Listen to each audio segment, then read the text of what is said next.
theory is that when we left Dean Court and we were going into when we were left Dean Court, there were spirits in Dean Court that was following us. And before Peju, because before Peju was able to be a consistent person and be a responsible person, because she kept the names of all of the family members that were in Lambeth that we knew, all of the uncles and aunties that we knew, and that all of the Meji knew, all of our old friends and family members that knew us around, like all of the aunties, she knew. She had an address book, and she knew all of the names, and she was the one that spoke Yoruba and I went to Nigeria with her for Olademeji's grandma's Olademeji's mum's birthday. That was a small resource that Peju had about her, that it was that she knew the names of these people and she had their address book. Only very few times that she showed clarity and that she was doing something sensible, like recording people's names and recording things in an address book. Because she's so wayward, I think she was easy to kidnap.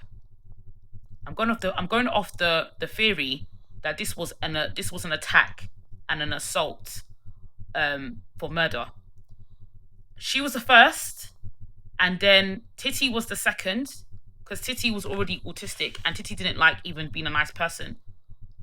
Titi didn't like being a nice person, so her autism really started to eat her because she just accepted being cruel. And then I was born and I showed that I was a bit smart. And I'm going to be honest, when I was younger, when I was like a baby, I used to look around the house and think there's no one here that I get on with or that I like. And the only person that I looked at, whose face I liked looking at was Olademeji's, was because he looked similar to me. But everybody else, especially Omolola looked like she didn't even she wasn't even part of the family. I don't even remember her. Like, I barely remember. Sometimes I'll turn around, I see someone standing there with big eyes. I'm like, who is this? Who is this? And why is she here? And what is she? It was only when I started able to hear people's voices, like, by age of 5, I started comprehending people, that I realized that she was a sister. Didn't know who she was. Then you were born, and I was around 8 years old.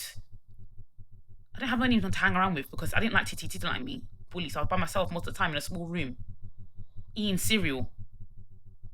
Then you were born, and then by the age 3, you had an accident. Not had an accident. You were knocked over. You were attacked, and I knew that this was an assault on the family, and to basically kill us. Pedri was practicing weird, strange religions at the time, and Olademeji was a bad man. He was a bad guy, and he wasn't really a smart guy. He's like a bad guy, like beating kids, and like no one showed any form of wanting to have life, like life-giving. No one showed life-giving qualities that they wanted to climb up the ladder, and they wanted to gain wealth and experiences and see life and see wonder and see beauty and get themselves out of poverty. Everybody had this kind of selfish, disgusting, bullyish mindset. Bully mindset that I didn't have. Everyone carried this bully, bickering, infighting mindset. Lola had it, Titi had it, Olademeji had it, Pedro had it. The only person who wasn't participating was me. I'll sit in the most holy silence and not even say anything, and take all of this anger and noise from this family. And my point is that, like, family is the only way that you make it. Like, it's the only realistic how you make like a living, like you make a house and a home and safety and security. And I think that this was a spiritual attack because we were Nigerian, we were new Nigerian. Pedro and Olademeji are new Nigerians in the UK. We were living in a poor house. There wasn't a lot of like life in that house, lots of like books, not really any plants, not really any like, it was very grey, it was very dim. And there's not really much for a child's brain to really enjoy. We had a few toys, but we don't have that many toys. and it's not creative. There's no colors. I was a child looking for knowledge, looking for things, looking to read things. I found a few books that Oladimeji had in the library, in the living display cabinets, and one of them also, and I saw a Bible. Thought, this is interesting. Let me read this, because everyone seems. I heard it on TV, like Bible and stuff like that, reading it. When I got older, I started reading it more, thinking, why is all of this thing in English? And it sounds sarcastic. Some of the stuff even in here sounds sarcastic. It sounds very sacrificial, like asking the poor people to know all of these things. How can poor people know all of these things? Because I'm poor. I'm looking at it from a poor perspective because I'm poor, reading it as a poor. Like when I was like, this book is not even English. And as I started reading it, like my tuition was saying that this is the wrong book. This is even a translated book. This is not even the real book. This is not even the name. This is not even the real name. This is all anglicized or fabrication. Continuing my day, moving on, doing my stuff. Spirits are getting louder, getting weirder in the house. I'm thinking, is it me? It's because I'm reading the Bible. What's going on? Because I'm still young. I'm still young at this point. I'm like 8 years old. 8 years old, 9 years old. What's going on? I had a dream. I was dreaming. And I heard your attack. Like a day before. Like I got up in the morning, I heard something eerie in the house. And even there was days and possibly a couple of weeks before that, saw some demon come into the living room, the center of the living room when we were all sitting down, look around the house and go out. So when you had your accident, I remember that day clearly. I got up. There was something behind my back. I got up because Titi was sitting next to me. I got up, walked around, and I said, we need to keep Thomas next to us. Keep Thomas next to us. I was telling Titi, you have to be the responsible one. Because after Lola, they said Titi is the next second eldest sister. It's the second eldest.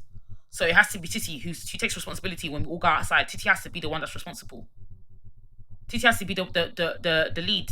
So I was saying, Titi, look after him. You look after him. You look after him. I ain't looking after him. You look after him.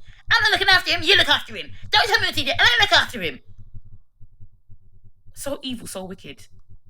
I meet Stephanie. I was the one that made friends with Stephanie and Jeremy because I'm the only one who's friendly in the area, smiling at everyone and being bubbly. I'm the one that smiles at everybody and says, hi, hello, and introduces myself. I made friends with Stephanie. She didn't even want to go. As we were going, I said, she didn't want to go meet. I don't want to meet Stephanie. I don't want to meet Stephanie. I don't want to meet Stephanie. Then we go downstairs. Stephanie comes outside, and I'm saying, hi. And then Titi's there. Hi, hello, Stephanie. Yeah. I start talking. Hey. So we're in the park talking on the swings. I'm sat down on the swing. Titi's there next to me, and then Stephanie and Jeremy are there next to me as well. And I said, we need to keep an eye on Thomas because Thomas needs to be in front of us. Meanwhile, we're all girls, and you were the boy. You obviously need to do boy things and take an interest in boy things. So Titi was like, no, you look after him, And I was tired. By this point, I said, no, I'm not looking after him because I'm not looking. I said no, and the reason why I said that is because I was so tired of being responsible for everything and everyone and taking all of this shit and anger from two grown-ups who were in their 30s, 35, going towards 40, and then two wicked sisters who were meant to be sisters, and in this grey, dead area, the whole time I kept thinking, why am I born? Why am I born here? Who are these people? These people are strangers. Who are my real family? What is going on? I was on the swinging up and down in my imagination, swinging up and down, and then I stopped swinging for a second. I said, where's Thomas? I got to swing, I stopped. And I was looking at Titi, and I heard Titi and Stephanie laughing, like in front of me, like towards, like near me, where I can see them, like on my left side. I said, where's Thomas? To Titi. Titi didn't even hear me. She pretended she didn't hear me. I said, where's Thomas? I said it 3 times. Where's Thomas? I don't know. I said, where's Thomas? He's gone. He's missing. He should be here. Thomas is not here. Stephanie looked at Titi. She said, Thomas is not here. Titi was like, Thomas is not here. Thomas is not here. Thomas is not here. What do you mean Thomas is not here? Then she's standing there. Then I'm walking around, look about the front part, looking at the back. The whole back is gone. The back is gone quiet. She's like, Stephanie's here. I'm looking at Stephanie. I'm making side eye with Stephanie. Stephanie's realizing the sense of the urgency, the panic, and Jeremy. Titi's standing there, standing around. He's not here. We have to go look for him. Look at him. Why didn't you look for him? Why didn't you look for him? Why didn't you look for him? Why didn't you look after him? Why didn't you look after him? I said, it's not me. That's your responsibility. Titi's 10 years old. That's your responsibility. I said, I said, Adam Pedri said, Mummy said that you have to look after him. Mummy said you have to look after him. Mummy said it was you. It was you have to look after him. Look at me. I said, don't believe you meant to look at him. You meant to look at him. Then Stephanie was like, you are actually meant to ask him because you are older than your sister. How was it my fault? I'm not meant to look after him. Says, why are we standing here looking after him? We need to look for him now. Now we need to look for him. We're gonna. Yeah. Why are we standing here looking after him? We need to look after him. We need to look after him. You look here. You look back. We look back on the side, panicking. Both of us were in the park panicking. I was in the back in the fields, coming back and forth, looking at the back of the park, where's all the football area, coming back, and then I said, what are we gonna do now? What are we gonna do now? She was like, we have to look around the back. This is where Toyin lives, Toyin Kasali. We have to look around the back. I went down. We looked around the back. We looked around the back. Titi was in the front of the Kasali building, and I was at the back where the garden bit is. Then we crossed in. Then we opened up the door. The door to get in, because you press neighbours. You have to press neighbours' door numbers to get into the block, to get through into the door, to go up the lift. So we use that area as an access point to cross the garden and the front. I see Titi at the front of Toyin's house, and I say to Titi,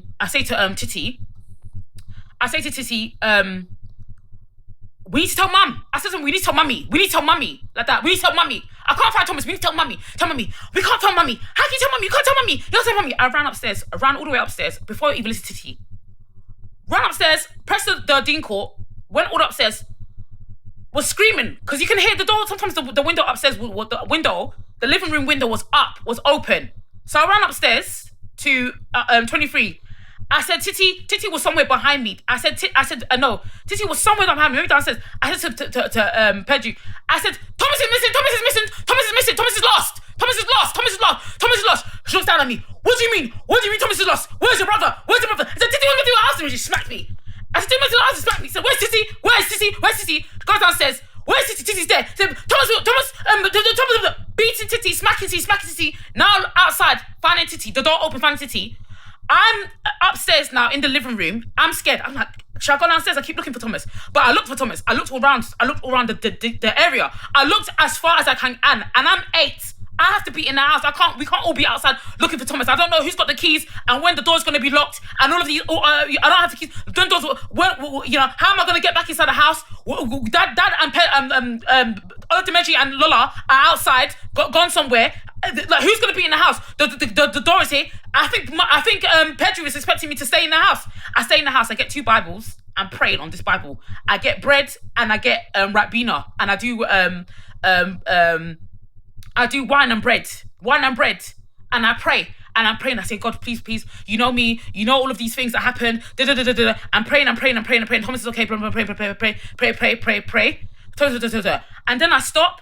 I see like a vision of like something saying, "Oh, your brother. You want your brother back? Okay, here he is."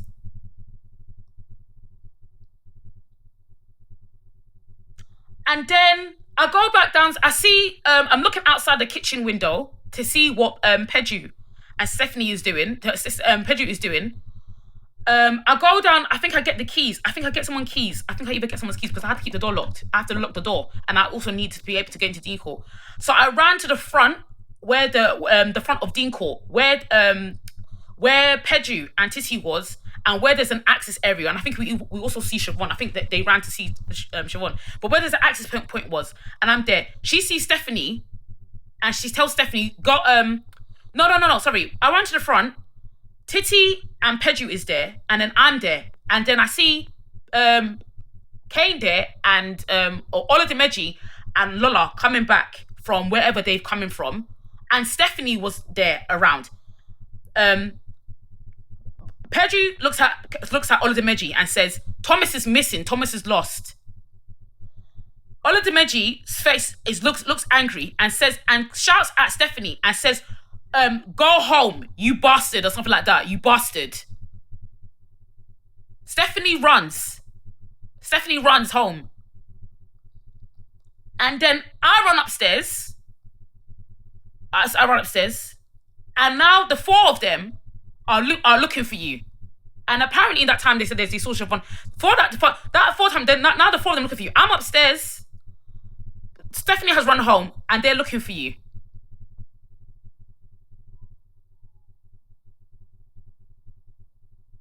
That's how you had the accident. And in the house, there was an eerie feeling. This was the first time I've ever seen Pedro so angry with Titi, because before then, I was her punching bag, and Titi was what she liked to compare me to, because Titi is light skinned and Titi looks like her. And this is what she likes she likes to celebrate and poke and hold compare Titi's face around me. So the devil was playing games with her. Was playing games with Pedro.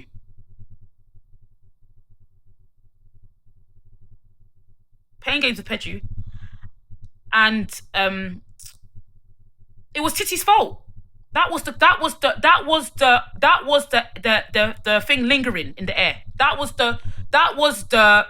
Um that was the shame. The shame lingering in the air that this was Titi's fault. This was Titi's fault. This is Titi's fault. And one of the reasons why Titi started to become quiet as well is that she would remember your accident and shut her mouth.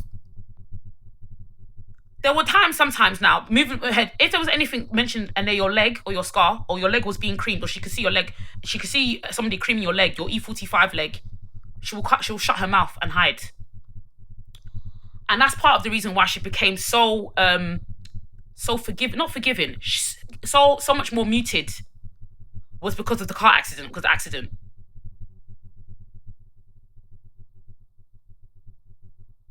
I said I can't bully my brother. I can never bully my brother. I don't. There's nothing that I take from Omolola or from Titi Layo. I don't take from them. I wanted a brother. I wanted to have two brothers because I wanted to have a brother who was cool. It was cool. I didn't want to. I just definitely didn't want to share a bedroom with my brother. That is the fault of parents. But I wanted my brother cool. Talk to my brother all the time. That's the family that you're born into. That's them. That's what happened.